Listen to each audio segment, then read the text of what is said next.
Hi there, VC. Steve Whitty here. It has been a long time. I hope every one of you have had a good summer.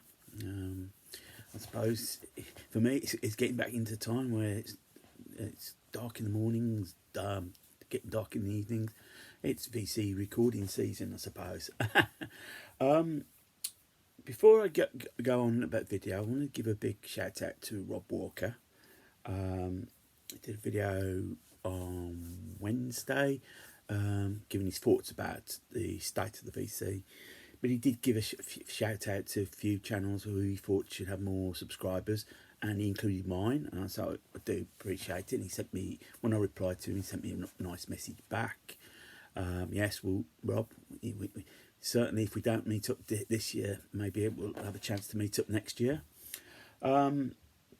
So a big shout out to that, and I did say I would do another video. So this is a bit like Rob Ison, who's going through his finds. I'm sort of going through recent finds post lockdown. So I'm going to show, I think it's 13 records here today. So we post lockdown finds. And considering we've been out of lockdown really effectively since July, well, shops were open about April. I'm a little bit behind, but I'm sort of whittle down more quality, not show everything. So, further ado, first record, it's Tom Paxton's Ramblin' Boy. This came out in 1964, and it's considered to be his debut. It's his debut album from the major label, Elektra. He had released a live album which was recorded at some sort of coffee shop in 1962 on a sort of indie label, but this is very much his debut, and it is, when you listen to it, does date itself. It's going on about issues that were going on about 1964, and it's a really good album actually. I am aware of him, but it's nice to get hold of this album. Next, Paul McCartney's Press to Play. This was released in 1986. This is Charity Shop Fine. Cover's not in the greatest of me. Record itself, it sounds a little bit ropey as well.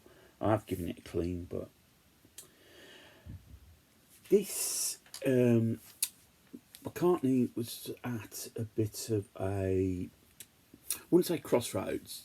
He'd been critically mauled for his Give My Regards to Broad Street film that bombed, and this was sort of like his first album after that, and it was a collaboration with Eric Stewart. Quite a lot of the tracks on here are co-written. The album at the time, I think I remember, wasn't well received, and I think it's one of these albums that sort of may have been sort of critically reevaluated. But at the time, it was his poorest selling solo album. This time, this album was his sixth solo album. Co-produced with Hugh Padgham. Musicians on here, you got Phil Collins, Pete Townsend's on here, Ray Cooper, amongst others. Yes, it is. It's not a bad album. It's not a bad album. I believe there is a reissue going on of this album, but pleased to have the album in the collection. Next, I suppose something totally different. Rob Ison showed this in one of his videos. This is John Renborne. This is his Sir John a Lot of Merry England's Music Thing and Green Night. This is released on Transatlantic. There we go. This came out in 1968 and was his third solo album. It is what it is. It's a very, you see sort of like the nights on there. You can see John Renborne there. It's very folk. It's very the theme of sort of like night medieval. It's got Terry Cox on here, who you'd go on to play with in Pentangle. He does finger cymbals. It's a very sparse sounding album, but it's a very good album in the folk genre. I started slowly getting me more into folk as I get older. English blues, I suppose. So yeah, I'm really pleased. It's a really good album. Well, I was lucky to find it in a charity shop, to be quite honest. So yeah, happy to have that. Let's have a quick slurp of tea.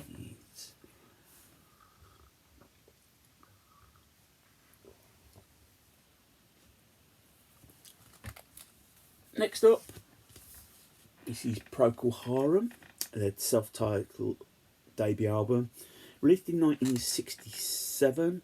It was in the US. It was released in September. In the UK, December 1967. This, again, was probably, I'm so lucky to find this. It is a Regal Zonophone release. I believe this is the stereo. I'm not too sure if it's stereo or mono. I think it may well be the mono, actually. But find an original and at a half decent price as well. I'm not going to say how much I paid for it, but yeah.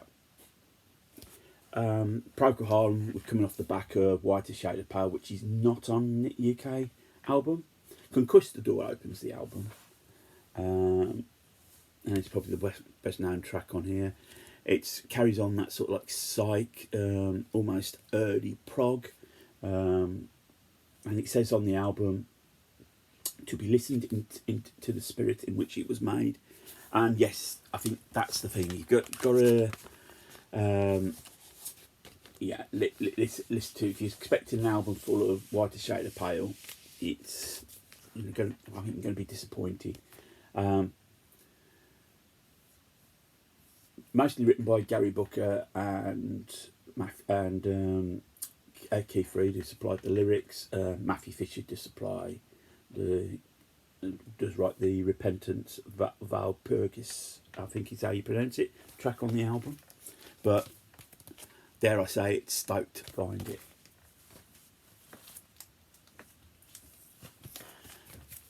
Something a little different. This is Topay. This is the debut studio album from John Topay. Very jazz orientated. John Topay was a session musician. He's a session musician, and he recorded various sessions. And then he moved to New York and he found himself on Veed and Fleece. And he was there. He was sort of like persuaded to make his own records. This, as I say, is his debut album. This is on the Marlin record. It's I think it might be an American copy. It's quite an interesting listen, decent listen. I was glad I picked it up. Again, jazz is another genre that I need to start getting myself into more slowly, but pleased again to find that. Next up, Walker Brothers Portrait, their second studio album, released in 1966. This is where the Walker Brothers were at the height of their popularity in the UK. So you've got In My Room, Saturday's Child, and a version of Summertime's on there. People Get Ready, the Curtis Mayfield song, is a version of that on here. Yes, it's not in the greatest nick, I'll be honest, but it's, to pick up a Walker Brothers album, it's well worth checking out. We all know that pretty much after that, they split up. Scott went on his separate ways and had his remarkable career. But yeah, at that time, the Walker Brothers were really apart from maybe the Beatles and Stones, really was as big as it got.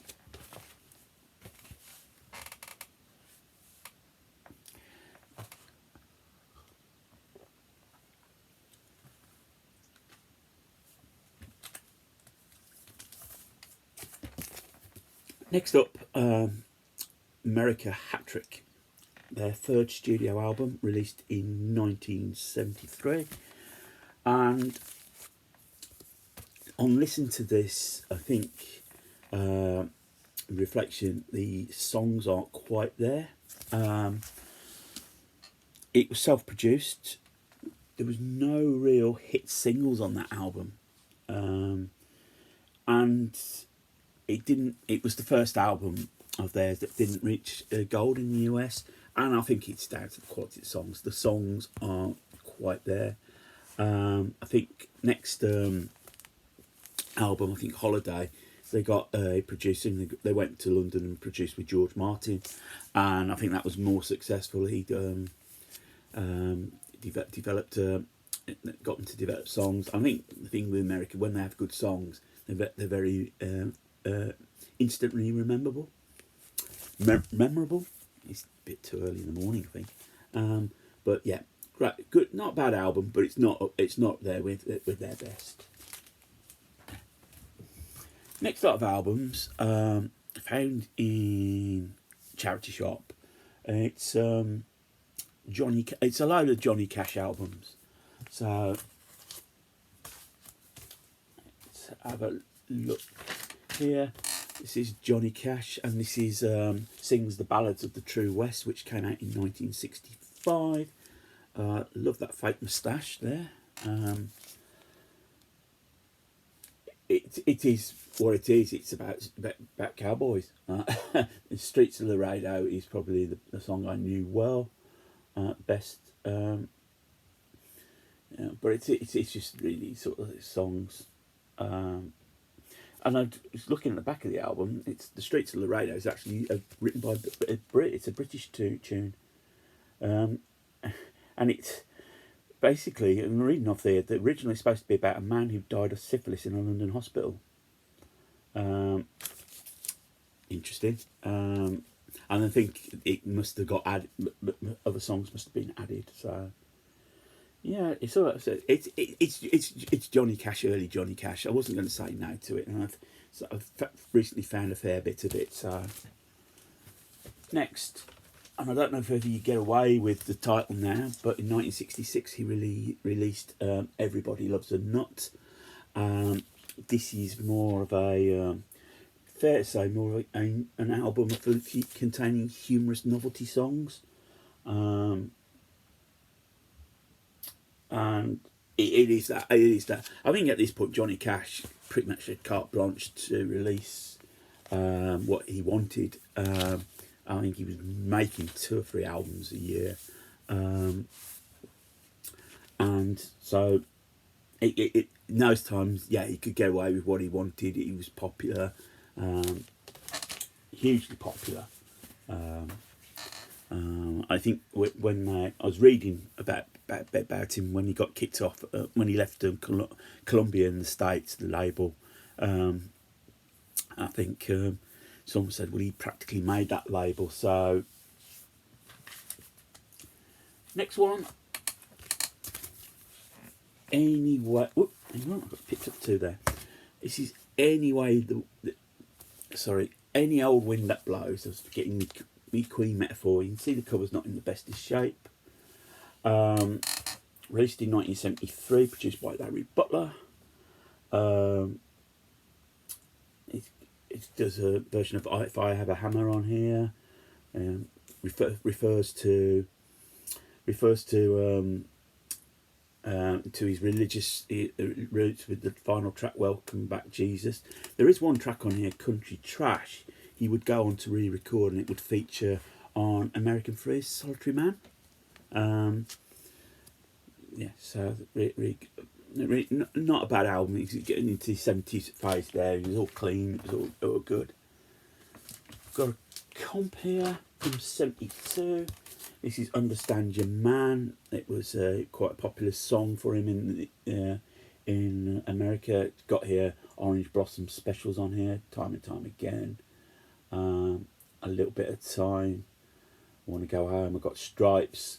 Plenty of compilations were Johnny Cash compilations were flying around. This is one of them.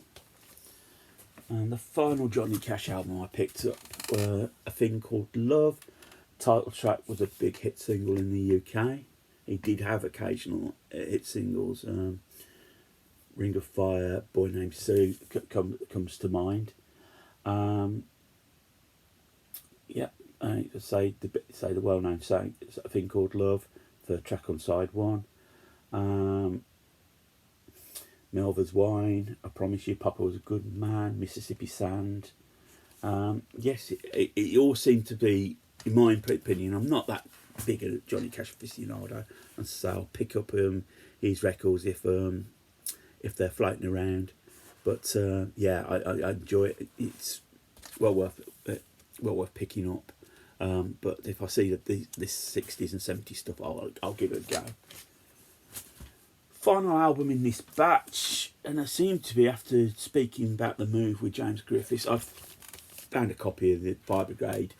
This was the comp released in 1972 on the Music for Pleasure label. Sort of completes the collection a little bit. So it's got here Flowers in the Rain.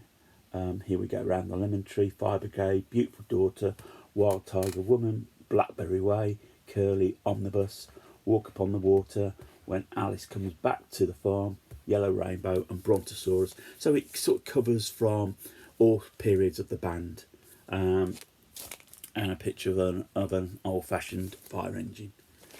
So there you go, VC. I'm now going to try and get back to the swing of things. So that's that video complete. I hope everybody is well and is getting back to going to fairs, going to gigs. Got a festival to look forward to next year, Bearded Theory. Can't wait for that. It's May. It's Patti Smith Group, Placebo, Flaming Lips are headlining, The Mission are playing. I'm particularly pleased to see them. One of my favourite bands in the 80s. So wherever you get up to, VC, all those in the VC, all those that are watching, make sure you have a good one. Take care of yourselves. Now, if you're new to the channel and you like what you see, click on the subscribe button. Thumbs up, thumbs down. Love the interaction. And particularly if you leave a comment, I will get back to you. I feel it's important if people take time out of their busy lives to say a few nice words or whatever, to sort of acknowledge that. So whatever you get up to, make sure it's a good one. But more importantly, whatever you do, you need to take care of yourselves. Keep spinning, but more importantly, keep smiling.